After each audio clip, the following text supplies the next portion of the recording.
Enciende la voz, que el aire escucha.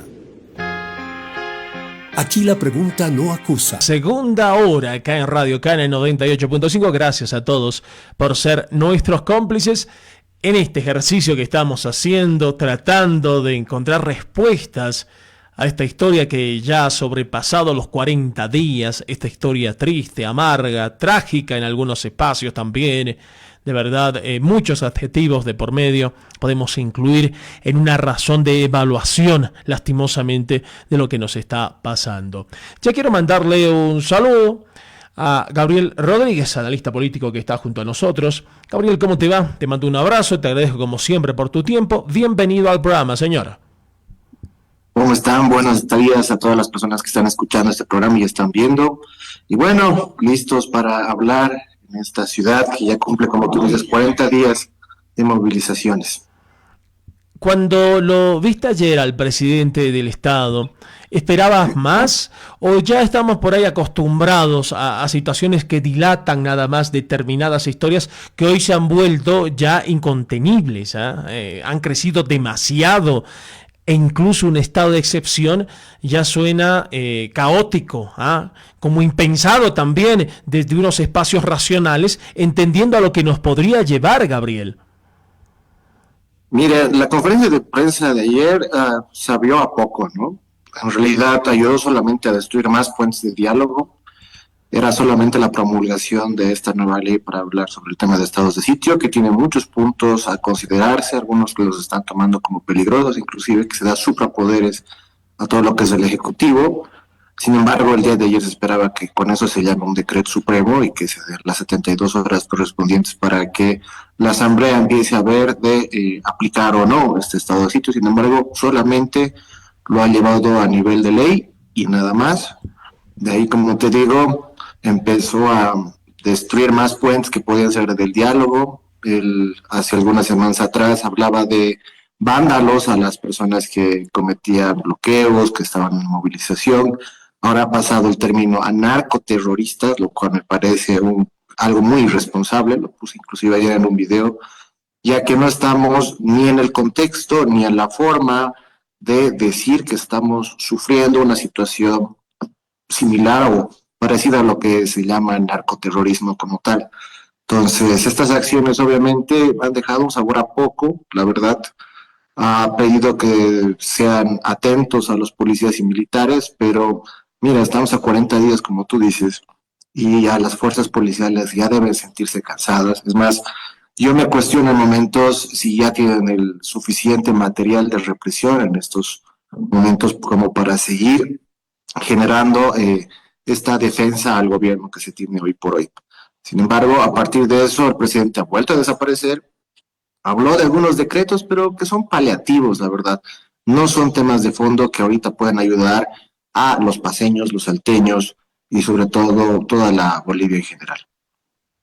Ahora, yo decía, y comenzaba esto, Gabriel, que creo que a veces tampoco, claro, la desesperación nos ha llevado a estos extremos, pero tampoco se revisa la historia, ¿no? Tampoco se llega a entender, más allá de que haya cambiado de nomenclatura y hablemos de estado de excepción, lo que significa una realidad de esas características, con militares, con policías involucrados, ¿no? El pueblo de por medio. Creo que a veces cuando hablamos de esto no medimos las consecuencias tampoco nosotros. Entiendo que hay una desesperación y la estamos viviendo a plenitud, pero realmente hemos llegado a un extremo que creo que hemos perdido también como ciudadanía la óptica, y eso también hay que charlarlo, Gabriel. Sí, la verdad es de que es muy suelto hablar de estado de sitio sin comprender todas las situaciones y momentos que hemos tenido de estado de sitio. A ver, hagamos ahorita un pequeño ensayo.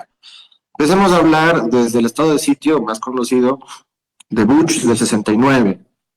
Empecemos a hablar, por ejemplo, de todo lo que ha sido estado de sitio de Banzer en 99, de Gonzalo Sánchez el 2003. Por venir, digamos, porque hay algunos de la derecha que dicen que ha habido, ¿no? Digamos, pongamos aquí en el juego. Hablemos del estado de sitio del 2019. Mira, estamos hablando de 5 estados de sitio. En estos 5, donde han participado los militares, siempre ha terminado en muertos. Entonces, eso no ayuda para nada, pero de verdad para nada al Estado, no ayuda para nada a la pacificación, no ayuda para nada al gobierno, sino que empeora la situación.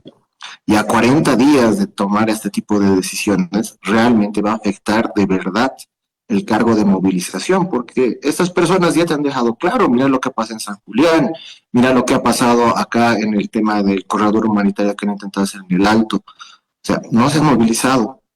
Lo único que hemos visto, digamos, es río abajo un momento y otra vez han vuelto los bloqueos. Entonces, creemos que esto va a solucionar las cosas. Yo la verdad veo que no. Y cuando hay muertos de por medio, la radicalización es una de las salidas más oportunas por parte de los sectores movilizados.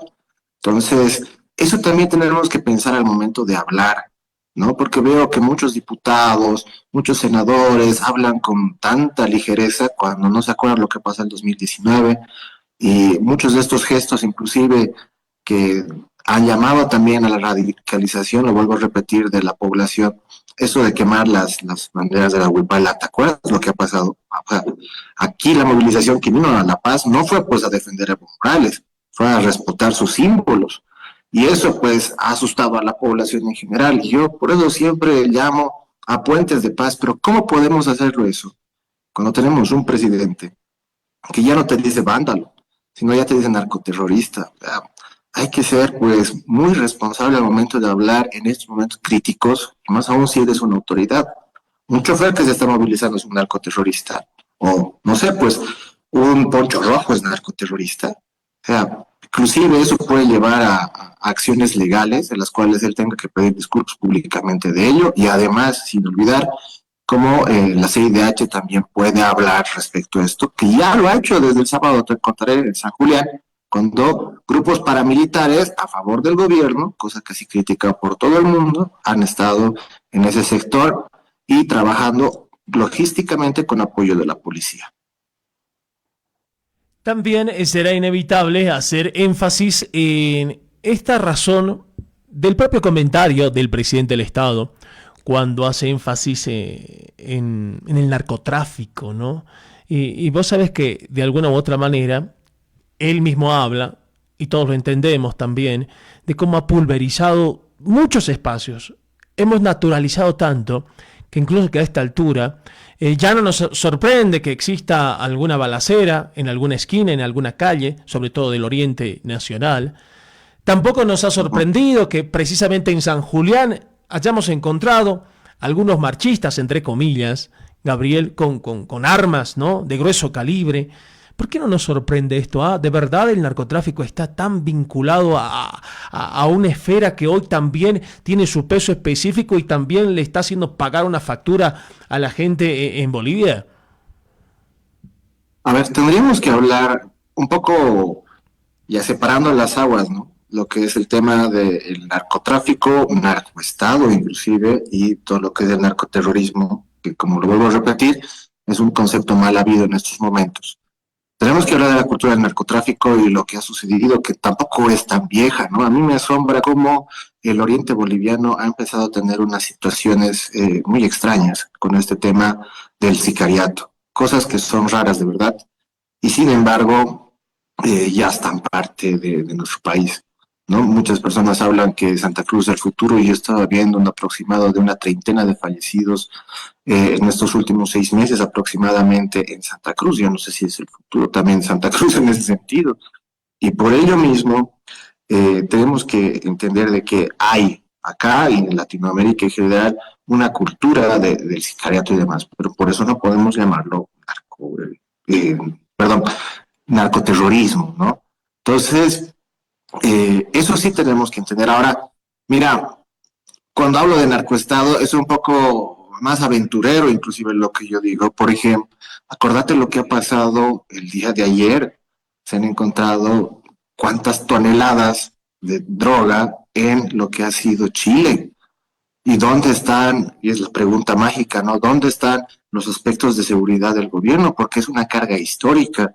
Inclusive han visto en un tema de dimensiones que toda la plaza 14 de septiembre o 24 de septiembre de Santa Cruz, perdón, la llenan completamente con estos tablones. Y esto es hecho acá. Entonces, llama la atención de dónde están los aparatos de seguridad. Y ahí uno podría estar empezando a hablar de narcoestado. Pero todavía sería algo irresponsable de mi parte hablar de esto sin los fundamentos correspondientes. Solo estoy empezando a ver un tema de los últimos acontecimientos, pero si lo acotamos con los 6 meses pasados, donde esta manera de transportar droga a partir de tablones y que ha sido detectada por Chile se está movilizando a volúmenes tan grandes, uno empieza a generar sospechas, ¿no? Y ahí será pues que los datos y la investigación nos contarán en el futuro, obviamente, qué ha pasado en estos momentos y por qué hay tal movimiento como este. En ese sentido, ya veríamos una vinculación en esta hipótesis con parte del propio Estado en general, y bueno, ya se podría hablar de narcoestado. Y esto del narcoterrorismo, como te digo, ya son acciones pues directamente de lesa humanidad contra civiles, pero con acciones desgarradoras, ¿no? O sea, acuérdense lo que pasaba con el cartel de Medellín de hacer estallar aviones con cientos de personas allá arriba, o hacer estallar espacios públicos inclusive, o espacios estatales, y eso se lo ponían a su nombre para hacer un cambio específicamente de la constitución política del Estado colombiano, cosa que lo hicieron, pero eso no tiene nada que ver con lo nuestro. En este sentido, tendríamos que, creo que, vincular un poco más dentro de las esferas de lo que es la narcocultura en la actualidad y lo que es el narcoestado, pero yo, como lo digo, narcoestado hay que tomarlo con cierto cuidado y cierto matiz, aunque también, ha querido Asbel, hay que acordarnos lo que ha pasado con su padre en los 90, ¿no? O sea, esto de los narcorrepentitos, narcoaviones, es parte de la historia. No quería dejar de no preguntar lo que significa esta realidad también que compete a la alcaldía la alcaldía paceña, Gabriel. La venta del pollo. Caramba, nos ha generado un montón de dudas a partir de cómo llegó, de lo que se estaba trayendo, de lo que se estaba vendiendo en realidad, del buen corazón que había tenido el gobierno autónomo municipal de La Paz, ¿no? Para colaborar. No sé, ¿cómo lo tomas vos? Por ahí estoy siendo un poco irónico, pero no ha dejado de sorprendernos algunas actitudes, ¿eh? Mira, Asbel, yo me estoy dando cuenta de que han habido negocios a partir del hambre de los paceños y de los salteños específicamente. Mucha gente, de verdad, se ha beneficiado con el hambre. Ya veíamos desde el tema del avión Hércules argentino, que hemos visto de que no cumplía los pasos de hacer un puente humanitario y eso puede llevarlo a hacer una investigación por corrupción. Después, no nos olvidemos que una diputada ha empezado a denunciar de que había transporte por parte de cabezas de la Fuerza Aérea a privados, específicamente con el tema de transporte de comida y de productos, y eso inclusive ni se pagaba todo lo que era el combustible. Ahora venía este tema de estos productos que traía la alcaldía, que para empezar, yo no sé la plata que se ha utilizado, si es plata de la alcaldía o si es de privado exactamente, porque a veces hablaban de que vendían a 26 bolivianos y ganaban. Si tú hablas de ganar, significa que tú has invertido, ¿no? El siguiente paso es de que si se está cumpliendo todas las normas municipales, porque yo imagino que lo están tomando como caso de catástrofe, pero también hay ciertas limitaciones, inclusive el uso de ambientes de la alcaldía, si se puede utilizar o no, eso hay que hacer la revisión. Ahora, si empezamos a hablar sobre todo lo que es el análisis sanitario y toda la logística en general, donde o sea, ahí ha sido el gran problema de la alcaldía, es de que estamos viendo de que no ha cumplido para nada, ¿no? Inclusive lo veíamos al alcalde sin un protocolo sanitario de llevar un barbijo o una gorrita para el tema del pelo, o inclusive una indumentaria específica para este tipo de acciones. Ayer veía contradecirlo el alcalde. Primero él decía de que en realidad ellos habían ordenado que 8 toneladas de carne habían sido denegadas por ellos, pero después el SENASAC ha dicho, no, nosotros hemos verificado. Entonces ahí son otras instituciones que están contradiciendo. A mí me preocupa de que la gente que haya comprado anteriormente esta carne puede llegar a tener alguna infección o algo, ¿no? Porque ya generan dudas, no están cumpliendo los protocolos de sanidad y aún así te están cobrando. Y lo peor es que en estos momentos la gente en su desesperación es capaz de hacerlo. Y eso es irresponsable, ¿no? Y peor si eres autoridad en ese tipo de acciones. Tampoco hay que demonificarlo totalmente al alcalde, digamos, veamos cuál ha sido el proceso y analicemos también cuáles han sido los alcances que se han llegado para hacer esto. Pero yo lo que también debo asegurar es que nuevamente se ha utilizado un avión Hércules del argentino, C-130, para hacer este envío, o se intentaba utilizarlo donde se ha detectado esta carga. Otra vez estamos utilizando puentes humanitarios con otros fines de privados. ¿Qué está haciendo ahí la alcaldía metido en eso? O sea, hay muchas irregularidades, hay cosas que llaman la atención, y bueno, el alcalde, en vez de ayudar a la población, ha terminado perjudicándose él mismo. Bárbaro, así la opinión de Gabriel Rodríguez. Te mando un abrazo. Te agradezco como siempre por tu participación. Que te pase muy bien, Gabriel. Que les vaya muy bien y como siempre, esperemos con calma, paz y llamemos al diálogo, por favor. No rompamos puentes entre nosotros los ciudadanos. Nosotros estamos un papel importante en estos momentos para llevar la unificación porque lamentablemente vemos que nuestras autoridades no tienen ese fin. Gracias. Hasta pronto, señor. Ahí estaba entonces el analista político Gabriel Rodríguez compartiendo junto a nosotros esta edición del programa. Tenemos algo más para compartir, aguántenos. Ya estamos de vuelta. Somos el termómetro de esta sociedad.